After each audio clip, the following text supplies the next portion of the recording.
দেশ আমাকে কি দিয়েছে সেটা বড় কথা নয়, আমি আপনি দেশ ও দেশের মানুষের জন্য কি করতে পেরেছি, কি দিতে পেরেছি সেটাই বড় কথা।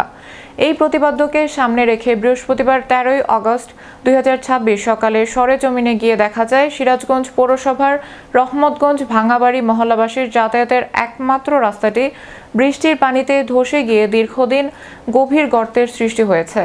পাশে রয়েছে একটি মাদ্রাসা যেখানে কোমলমতি ছোট ছোট শিশু বাচ্চারা লেখাপড়া করছে। যে কোনো সময় ঘটতে পারে দুর্ঘটনা, বৃদ্ধ মানুষ পড়ে গিয়ে আহত হতে পারে।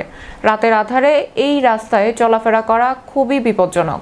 এই বিষয়টি মহল্লাবাসী মানবতার ফেরিওয়ালা হাজী মোহাম্মদ আব্দুস সাত্তারকে জানালে তিনি তাৎক্ষণিক পদক্ষেপ নেন। আব্দুস সাত্তার ফাউন্ডেশনের স্বেচ্ছাসেবী টিম প্রয়োজনীয় বাঁশ, গুনা, রশি নিয়ে রাস্তার দুই পাশে খুঁটি গাড়েন যাতে মাটি সরে না যায়। এরপর রাস্তার গর্তগুলো মাটি দিয়ে ভরাট করা হয়। ওনার এমন মহতি কাজে খুশি মহল্লাবাসী। এক প্রতিক্রিয়ায় মহল্লাবাসী জানান, হাজী মোহাম্মদ আব্দুস সাত্তারের কাছে আমরা মহল্লাবাসী ঋণী। যদি কখনো সুযোগ পাই এই ঋণ শোধ করব ইনশাল্লাহ। এমন জনদরদী মানুষকে আমরা আগামীতে সিরাজগঞ্জ পৌরসভার মেয়র হিসাবে দেখতে চাই। হাজী মোহাম্মদ আব্দুস সাত্তার প্রতিনিয়ত পৌরবাসীর বিভিন্ন সমস্যার সমাধানে নিজেকে তুলে ধরেছেন ভালো কাজ দিয়ে। ওনার এই ভালো কাজগুলোকে সাধুবাদ জানিয়েছেন মহল্লাবাসী ও সুশীল সমাজ।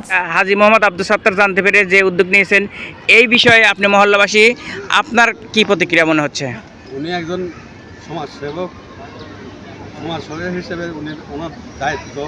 উনি এই পৌরসভারই একজন নাগরিক।